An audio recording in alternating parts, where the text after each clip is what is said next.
찬양대와 예배와 우리 교회의 모든 역할들이 다 회복되어서 하나님 앞에 진정으로 새롭게 나아갈 수 있는 그런 귀한 교회가 반드시 될 줄로 믿습니다. 예수님은 나사렛이라는 마을에서 자라셨습니다. 30세가 되셔서 저 멀리 요단강에 세례를 베푸는 요한을 찾아가서 세례를 받으셨습니다. 세례 받고 나서 예수님은 성령에 이끌리시어 광야로 가서 40일 동안 금식 기도하셨습니다. 금식 기도를 마칠 때에 마귀가 와서 예수님을 시험하였지만 예수님은 마귀의 시험을 이기셨습니다. 그리고 나서 예수님은 고향으로 다시 돌아오셨는데요, 많은 고향 사람들이 궁금했습니다. 예수님에게 아주 집중하게 됩니다. 예수님이 이제 안식일이 되어서 교회를 가셨는데 사람들이 다 예수님을 쳐다보고 있습니다. 도대체 어디에 갔었다 왔지, 또 무슨 말을 할까 궁금해하고 있는 그때에 예수님은 자신의 사명 선언문을 발표를 하셨는데요, 그 내용은 이렇습니다. 가난한 자에게 복음을 전하게 하려고 내게 기름을 부으시고 나를 보내사 포로된 자에게 자유를, 눈먼 자에게 다시 보게 함을 전파하며 눌린 자에게 자유롭게 하고 주의 은혜의 해를 전파하게 하려 하심이라 했습니다. 여기에 나오는 사람들이 이제 네 종류의 사람들이 나오는데요, 처음에는 가난한 자들, 그리고 포로된 자와 눈먼 자와 눌린 자들입니다. 여러분들이 이 이름을 딱 들으면은 야, 이 참 대단하고 훌륭한 사람들이다 이렇게 생각이 되지 않고, 야, 정말 예수님 그 사역이 힘들겠구나 그런 생각을 할 수밖에 없습니다. 예수님께서는 이 땅에 왜 오셨느냐, 힘든 사람, 어려운 사람들에게 봉사하려고 오셨습니다. 예수님이 말씀하시는 이런 사람들은 세상에서도 참 버림받은 안타까운 사람들인데, 나는 인류를 위하여서 봉사하는 사명을 위하여서 이 세상에 왔고 이제 그 일을 하겠다 하고 선포하셨습니다. 예수님이 누굽니까? 예수님은 저 하나님의 나라에서 그 영광스러운 보좌에 계시던 분이신데 이 세상에 오셨습니다. 지금 우리나라에 미국의 대통령이 왔습니다. 근데 미국 대통령은 참 대단한 분이죠. 근데 그분이 우리나라에 와서 가난한 사람들, 포로된, 병든, 눌린 이런 사람들을 찾아가지 않았습니다. 대통령도 만나고 또 높은 사람들, 또 기업인들, 돈 많은 사람들, 이런 사람들을 중심으로 만나지 않았습니까? 그런데 왕 중에서도 최고의 왕이신 예수님께서 이 땅에 오셔서 도대체 누구를 만날까 궁금했는데 예수님이 말씀하시기를 나는 가난한 자들에게 복음을 전하고 그리고 포로된 자, 눌린 자, 병든 자 이런 사람들을 향하여서 나아가겠다 그렇게 선포를 하셨습니다. 예수님이 전하시는 것은 복음입니다. 복음은 기쁜 소식이고 이것은 분명히 좋은 것입니다.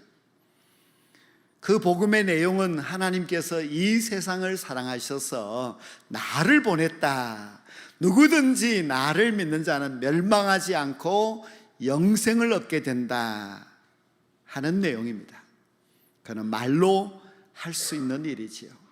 예수님께서 그 귀한 복음을 예루살렘에 올라가서 종교 지도자들을 불러놓고 아니면 저 왕궁에 가서 왕과 그 모든 신하들을 불러놓고 아니면은 큰 교회를 빌려서 복음 집회해서 부흥회를 하였다면 아마 더 좋은 대접을 받고 또 더 놀라운 효과가 나타날 수가 있었을 것입니다.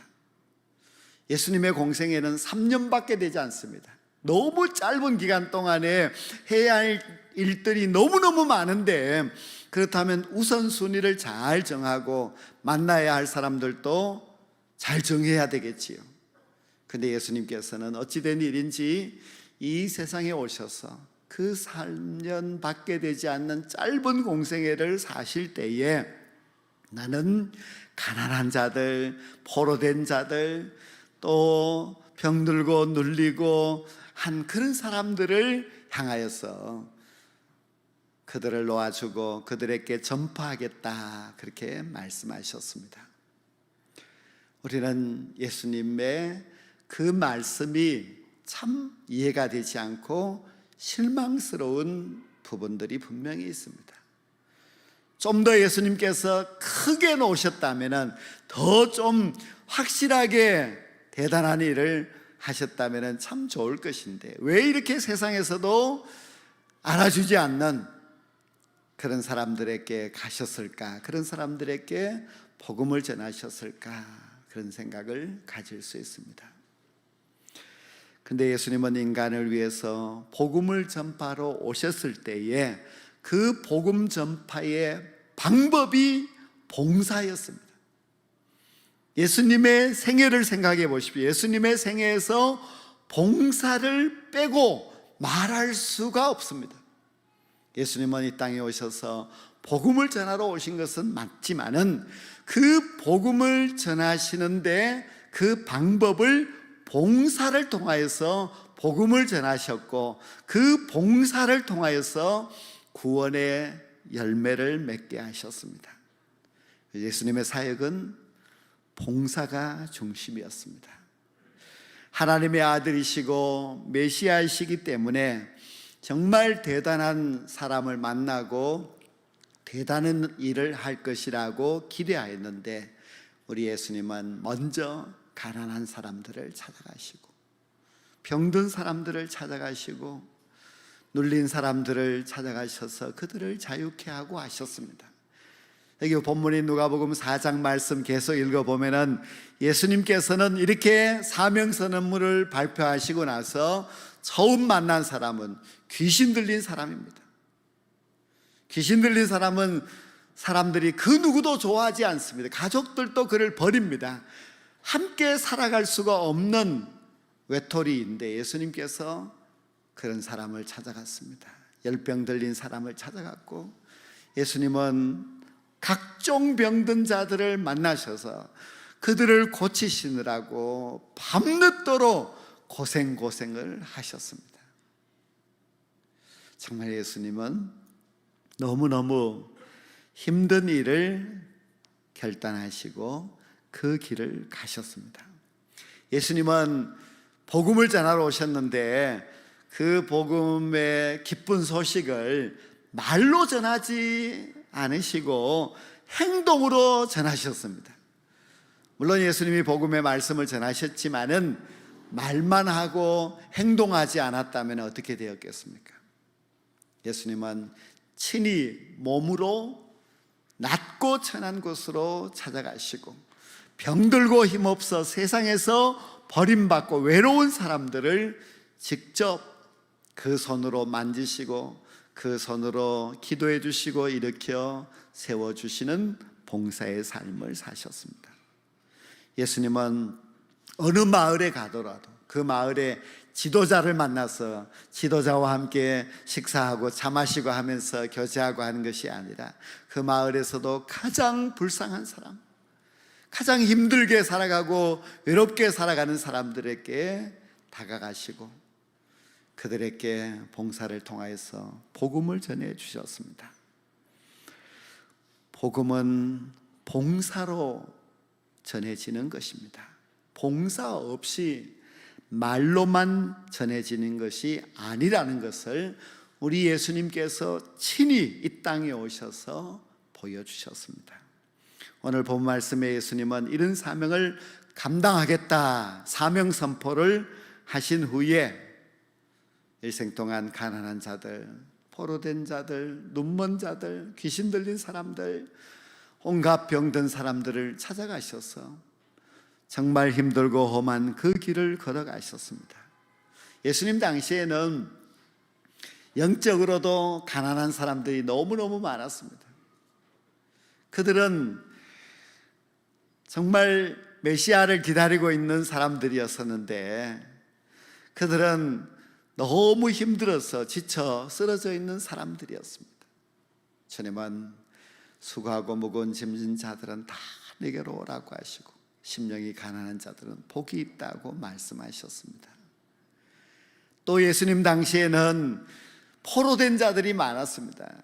어떤 포로인가 하면은 죄의 포로가 되어 있는, 정욕의 포로가 되어 있고 세상 물질의 포로가 되어 있어서 그냥 세상의 즐거움과 만족과 영광을 쫓아가는 그런 사람들이 많았습니다. 그런 사람들에게 주님은 참 복음으로 자유를 주셨습니다. 병든 사람들도 얼마나 많았습니까? 예수님이 38년 된 병자도 고쳐주셨습니다. 12의 혈루증 앓던 여인도 고쳐주셨습니다. 세상에 으슬러서 도저히 할 수 없는 그러한 각종 병든 자들이 주님을 만남으로 인하여서 새 삶을 살게 되고 구원받고 새 인생을 살아가는 그런 놀라운 축복을 얻었습니다. 생각해 보면은 예수님만 봉사의 삶을 살았던 것은 아닙니다. 예수님을 믿는 사람들도 봉사의 삶을 살았습니다.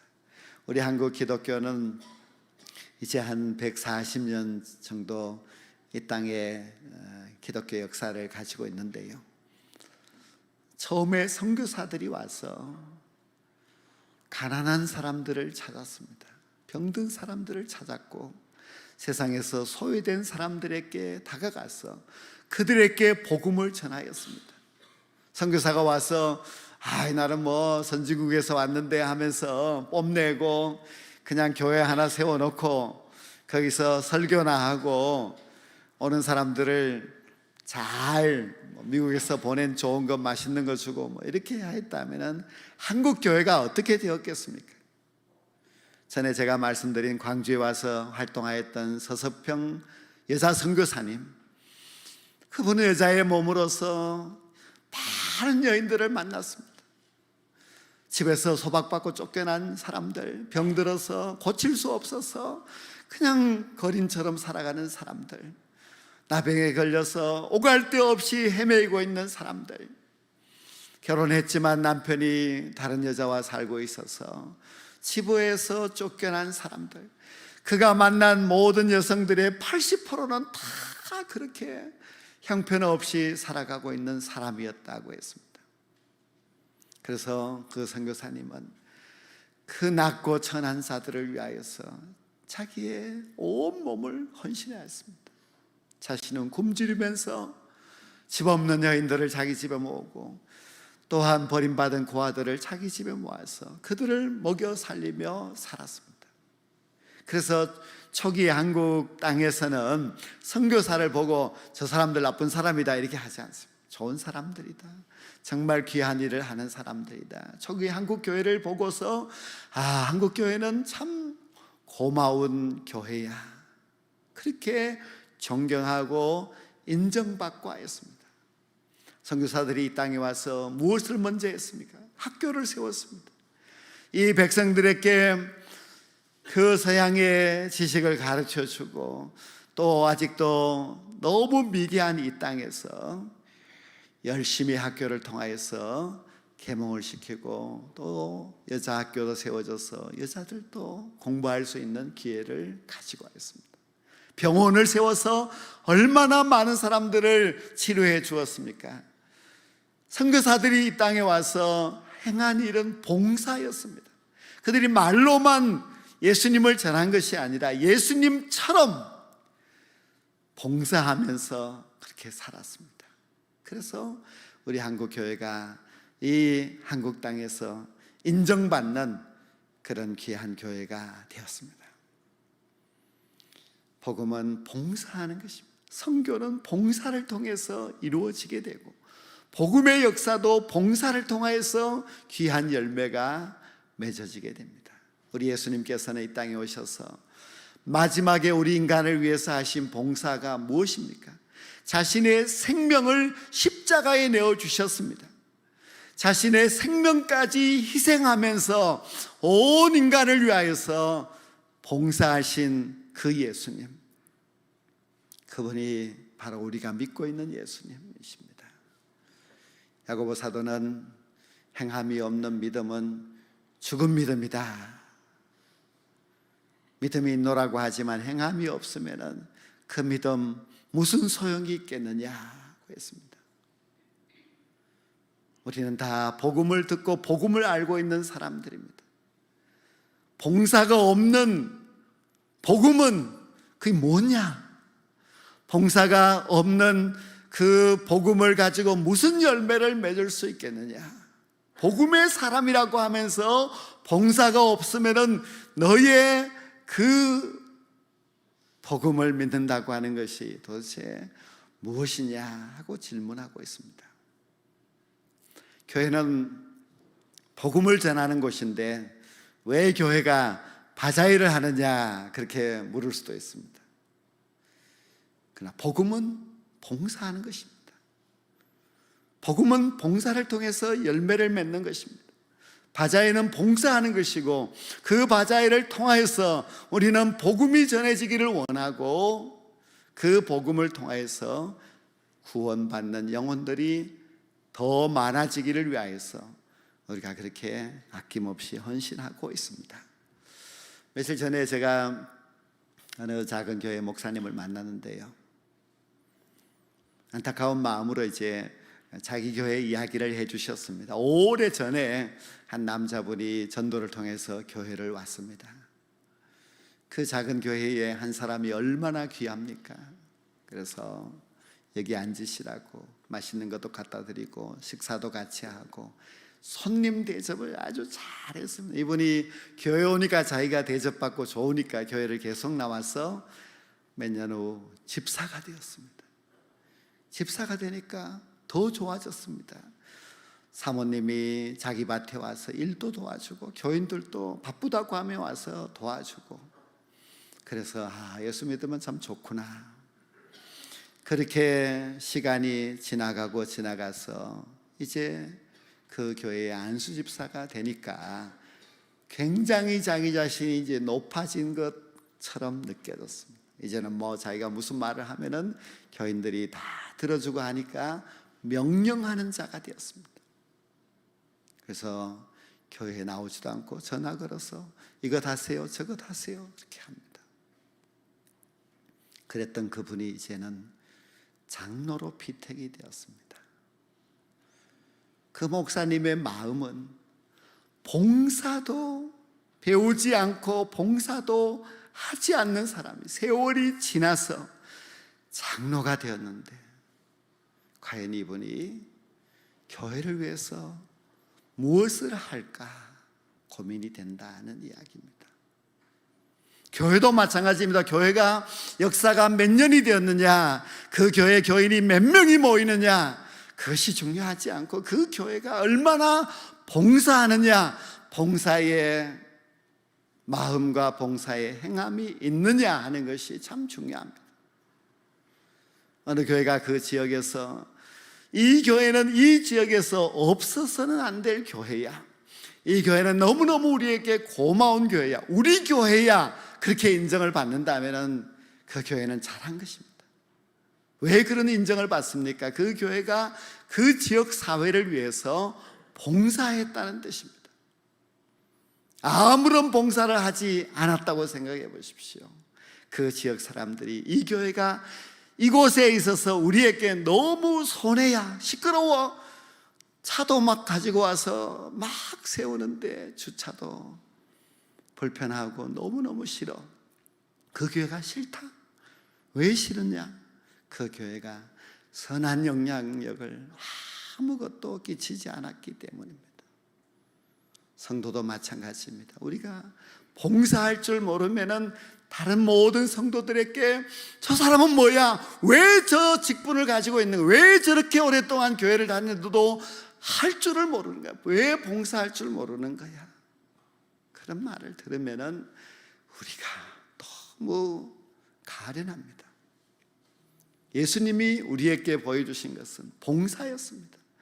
예수님이 하나님의 나라에서 이 땅에 오셔서 왜 가난한 자, 병든 자, 왜 세상에서 버림받은 그러한 사람들, 나병 환자들, 귀신 들린 사람들, 왜 그런 사람들을 찾아갔습니까? 그런 사람 가지 말고 큰 도시에 가서, 대골 같은 집에 가서 수많은 부자들을 불러 모아놓고 능력을 행하고 그분들에게 멋진 설교를 했으면 더 좋았지 않겠습니까? 그러나 주님은 그렇게 살지 않았습니다. 주님은 그의 공생애를 살아가실 때 어디 가서 그렇게 대접받고 부잣집에서 차 마시면서 그렇게 의리의리하게 살아가지 않았습니다. 주님은 그렇게 일생 자기의 생명까지도 내어주면서 봉사의 삶을 살아가셨는데, 왜 그 예수님을 믿고 복음을 듣고 복음의 사람이라고 하는 우리들은 봉사를 귀찮아하고 봉사하지 않고 자꾸만 시키기만 하는 그런 사람으로 살아가고 있습니까? 지난 주일날 제가 초대 예루살렘 교회를 말씀드렸습니다. 그들은 예수를 믿자마자 모두가 봉사하는 일에 다 열심이었습니다. 봉사하는 공동체였습니다. 내 것을 내 것이라고 하지 않고 다 유무상통하고, 나의 재산을 팔아서 가난한 자들에게 나누어 주고, 누구든지 배고픈 사람이 있으면 자기 집에 불러 모아서 밥을 주고, 온통 사도행전 2장 4장 보면은 봉사로 가득 찬 교회였습니다. 예수 믿으니까 봉사해야 된다, 이것이 저절로 생활화되었습니다. 그래서 그 결과로서 믿는 자들이 날마다 더하여지는 교회가 되었습니다. 오늘 오후에 오시는 하기선 사모님 간증을 들어보니까 이분이 이제 결핵 환자가 되어서 한 겨우 10살 그 정도에 이제 결핵 환자가 되어서 이제 이 병원 저 병원 다니다가 마산 그 결핵 요양원에 가서 살아가는데요, 이분이 이제 예수님을 믿고 예수님의 은혜가 너무나 감사해서 그 어린 아이가 이 병실 저 병실 다니면서 산소호흡기 조절해주고 피 흘린 그 뼈를 닦아주면서 봉사했습니다. 예수님을 믿고 구원받은 기쁨과 감격이 있으니 저절로 그 몸이 남을 위해서 봉사하는 사람이 되었다는 뜻입니다. 주님은 우리를 봉사하라고 불러주셨고, 봉사하라고 우리에게 각각의 직분을 맡겨주셨습니다. 제가 바자회를 준비하면서 참 많은 감동을 받았습니다. 물건들이 팍 하고 들어오는데요, 막 자기 집에 있는, 처음에는 장난감, 도서, 그리고 나중에는 옷도 들어오고 뭐 온갖 물건들이 다 들어오는데 걱정이 되죠. 도대체 어떻게 할 것이냐. 근데 그걸 저처럼 걱정을 하면서 매일 와서 정리하고 그를 분류하고 그렇게 하는 성도님들이 계셨습니다. 그래서 그것이 이제 판매가 되고 또 기간별로 나와서 열심히 준비하여서 좋은 음식도 준비하고, 그리고 다들 열심히 했습니다. 그래서 뭐 한 500만 원 정도의 이제 수익금을 얻었는데요, 제가 어제 하루 종일 이렇게 하는 것을 보면서 봉사가 참 아름답다. 여러분, 500만 원 그 돈 많은 것 같지만요, 우리가 다 만 원씩 내면 500만 원 뭐 됩니다. 뭐 우리가 만 원씩 내는 거와 바자회에서 500만 원 수익 내는 거와 어떤 것이 더 가치가 있느냐 했을 때에 바자회가 더 가치가 있습니다. 그는 봉사의 훈련도 되고, 봉사하는 교인들을 보게 되고, 봉사의 열매로 많은 사람들이 하나님을 알게 되고 교회를 귀하게 여길 줄 알고, 그 열매로 많은 어려운 학생들을 도와주면 그것만큼 가치가 있는 일이 어디에 있겠습니까? 그래서 우리는 봉사가 곧 믿음이고 복음의 사람은 꼭 봉사를 해야 된다는 것을 마음속에 결심하셔야 됩니다. 여러분이 남은 인생 살아가는 동안 봉사의 삶을 살아가게 될 때, 주님 앞에 섰을 때에 좀 떳떳하지 않겠습니까? 너가 목사인데 뭘 했느냐? 너가 장로인데 권사인데 집사인데 무슨 봉사를 하다가 왔느냐? 대접만 받지 마시고 섬기십시오. 가지려고만 하지 마시고 나누십시오. 그냥 예배만 드리고 가지 마시고 이 예배에도 안내하는 사람, 예배를 위해서 헌신하는 봉사자들이 많이 있지 않습니까? 근데 나는 누리기만 누리고 대접만 받지 마시고 내가 그 봉사자가 되어서 주를 위하여서 섬기게 된다면 주님께서 장차 여러분들에게 착하고 충성된 종이라 잘하였다고 칭찬해 주지 않으시겠습니까? 오늘 오시는 그 하기선 사모님은 휠체어 타고 오신다고 하는데 그래도 복음을 전하겠다고 그렇게 다니고 계시는데요. 우리의 생명, 우리의 건강, 우리의 물질, 우리의 시간, 주를 위하여서 봉사하는 삶을 살아가시게 된다면 우리의 인생이 더 가치 있는 인생이 될 수 있습니다. 모든 사람들에게 인정과 존중을 받을 수 있는 삶이 될 수가 있습니다. 우리 함께 한번 기도하시겠습니다.